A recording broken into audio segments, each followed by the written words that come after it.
No vídeo dessa semana eu quero falar com você sobre a síndrome do impostor. Talvez você ainda não conheça esse termo, mas é bem provável que já tenha em algum momento da sua vida adulta, da sua vida profissional, experimentado esse sentimento. Muitos profissionais sofrem com a síndrome do impostor. É aquele sentimento que o profissional acha que ele não é tão inteligente quanto as outras pessoas o veem. Então ele sempre tem aquele sentimento de que ele é uma fraude, que ele está enganando. As outras pessoas veem o quanto ele é bom, o quanto ele é competente, o quanto ele é inteligente, o quanto ele dá resultado. Mas ele propriamente não consegue enxergar isso. Aliás, na cabeça de quem sofre com a síndrome do impostor, eles têm provas do quanto incompetente, do quanto ainda falta competência para eles para justificar esse sentimento. Muitos profissionais sofrem com isso. Isso afeta sim o desempenho, porque a pessoa ela acredita que ela não é boa naquilo que ela faz.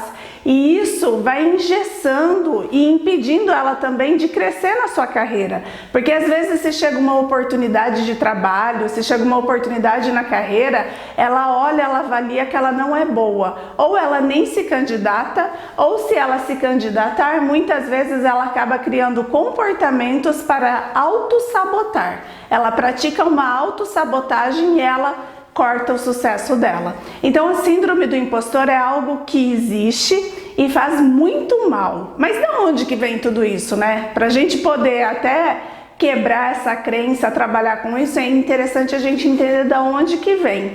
Esse sentimento vem da infância. Como a maioria dos comportamentos e sentimentos negativos que nós temos, vem de lá, daquele lugarzinho que a gente passou um pequeno período da nossa vida, só que vira e mexe a gente precisa voltar para lá para resolver algumas cacas que aconteceram lá e que a gente vem trazendo para a vida adulta. E a síndrome do impostor também nasceu ali ainda na infância, quando nos foi ensinado o que era inteligência. A maioria das pessoas tem a ideia de inteligência como sendo aquelas pessoas que tiravam as melhores notas na escola. Se você lembrar um pouquinho aí da sua infância, você vai lembrar disso. Quais eram os alunos mais inteligentes que a gente achava, na época escolar? Aqueles que tinham um boletim impecável. No caso, eu nunca estava nessa lista, mas era o que a gente via, aqueles que tinham um boletim impecável. Então, o que foi criado na nossa cabeça? Que inteligência, as pessoas inteligentes eram aquelas pessoas que tiravam as notas mais altas.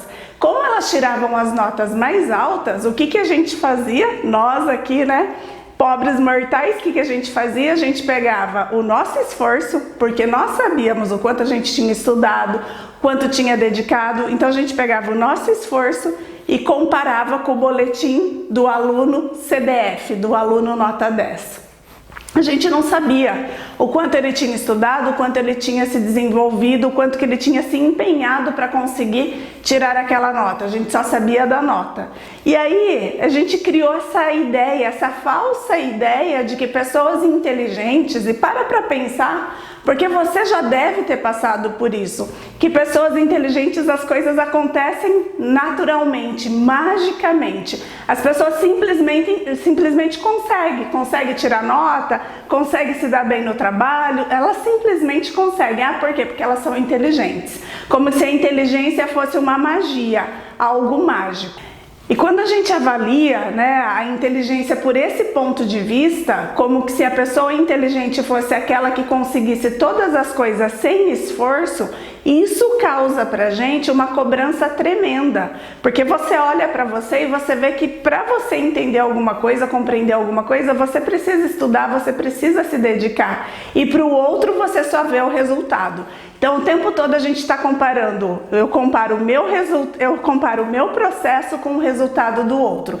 E óbvio, isso vai gerando sempre uma cobrança. E eu vou contando aquela historinha interna, que eu não sou inteligente, que eu não sou tão boa, que o outro sim, que as coisas do outro são melhores. Eu vou contando o tempo todo isso, e isso vai gerando aquele sentimento de menos-valia, vai fortalecendo o meu crítico interno, e eu vou, no meu jogo interno, jogando contra mim o tempo todo. Então a primeira coisa que a gente precisa entender é que inteligência não é isso. Até para isso eu trouxe uma definição do Google. Peguei no Google o que significa inteligência. Olha que bacana, porque tem muitas pessoas, quando a gente vai conversar com as pessoas, eu recebo muitos clientes no processo de coaching que sofrem com isso, que acham que não são inteligentes. E quando a gente pega o conceito de inteligência no Google, no dicionário, o que significa inteligente, né?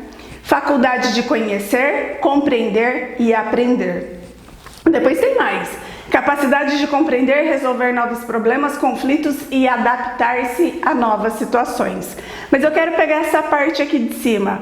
Faculdade de conhecer, compreender e aprender. Quando a gente para nesses três, conhecer, compreender e aprender, a gente começa a ver que todo mundo é inteligente. Todo mundo é inteligente. A inteligência, ela é uma capacidade humana, todo mundo tem.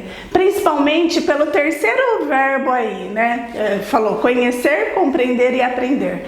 Principalmente por conta desse verbo aprender. A aprendizagem é algo inato do ser humano. Todo mundo nasce com essa capacidade de aprender.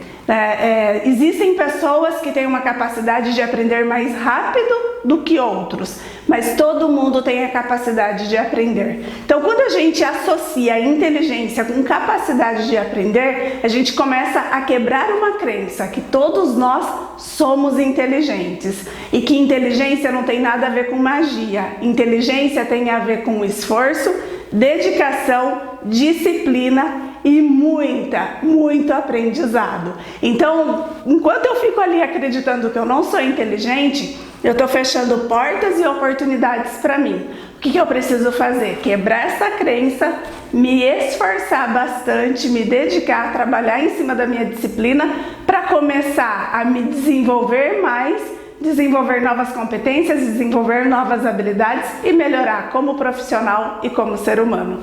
Fez sentido? Se fez, já sabe. Compartilhe para que outras pessoas também tenham acesso a esse conteúdo. Te vejo na próxima semana.